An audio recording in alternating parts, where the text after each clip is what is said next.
So this is the problem. When we switch it on,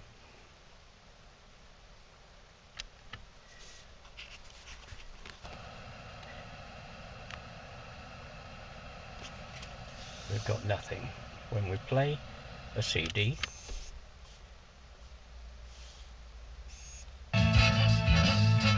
okay, so if we go now into FM AM, we have nothing there. So if we press the seek button,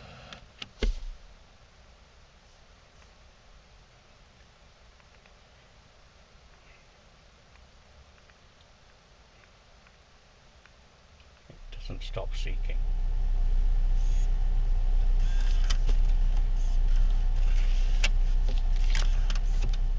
You can see we've now got it part way out, and I'm going to have to work it past the gear. Here we have the back of the radio with the connectors, so we have to remove these connectors. This is the unit removed. The connectors all have catches, so you've got to move the catches out of the way. I found the black one on the left here particularly difficult to get out.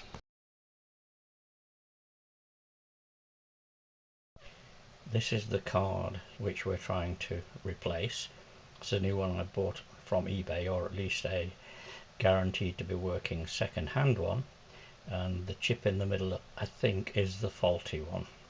I did buy some replacement chips, but I found they were rather small and difficult to solder. So if you look at the size of it by comparison with my finger, it's not going to be easy to replace that chip. So job number one is to remove these two screws, which will allow us to lift the lid. Remove the front panel, and to do that we've got to get at this screw on the side and one on the other. So the screw we're looking at is that one, and the same on the other side. Now the next problem is that there is a small retaining clip on these, so you'll have to gently lift the black plastic out without breaking it by just easing it away and then sliding things forward. Two clips, or two connectors, one there and one there. Seems a bit of a mess in that area, don't know what's caused that. And these connect in to the front of the radio. There and there. So you need to be careful when you're pulling these out. So the next thing that we have to try and do is to get the inner workings lifted out, and here are two screws on the front, this one and this one, and these are holding the unit in, so we have to remove these. So having removed the screws on the front now, we go to the right hand side to remove these two screws, this one and this one. So that's those two screws removed, so we need to go around now to the other side, and in there is just one screw, that one. That's the next one we have to remove. So we now have to lift this top assembly out, or the inner assembly here. That's everything here right the way to the back. It's all one piece. You can do it by lifting gently like this. I'm going to switch the camera off now so that I can steady everything. So there is that unit lifted out, revealing the inside of the chassis. And this component here is the one that we're going to replace. It's got a radio shield on the other side,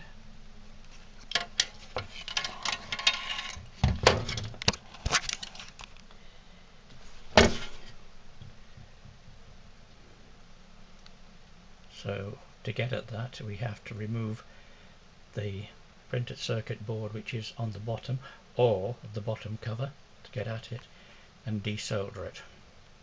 Here we are. This is the replacement unit, and that's got to go in there.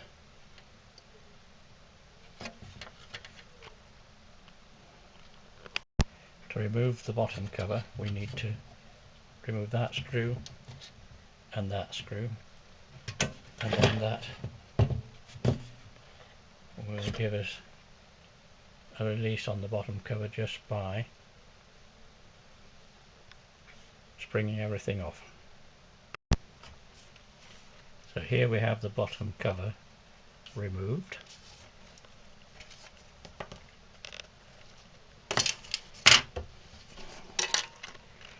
And the bottom of the receiver.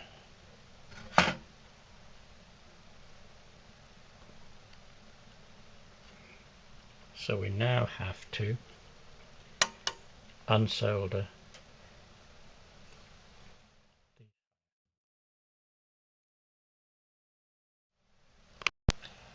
this is the underside of the motherboard, for want of a better word, with the radio shield removed. This is a radio shield. You see these pins on the bottom which come through these three holes, so that on the other side it's sitting like this. And there are some small pins which feed through the card that we're going to replace. That's one of them. That's the other one. And that's the other there. There are just four of those which go through the card and are soldered on, so you've got to unsolder those if you're pulling it out as two separate pieces. Bit of a messy job.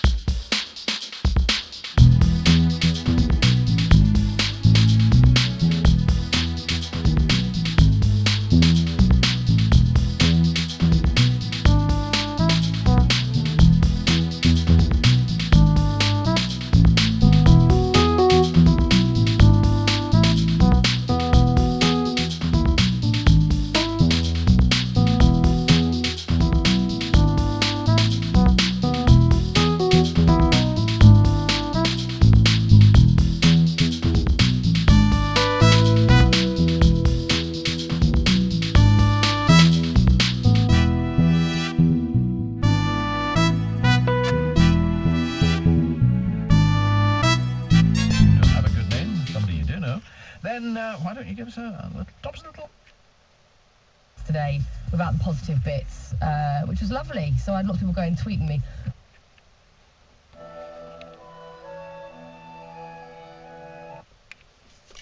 Generations of the family have campaigned for years on this.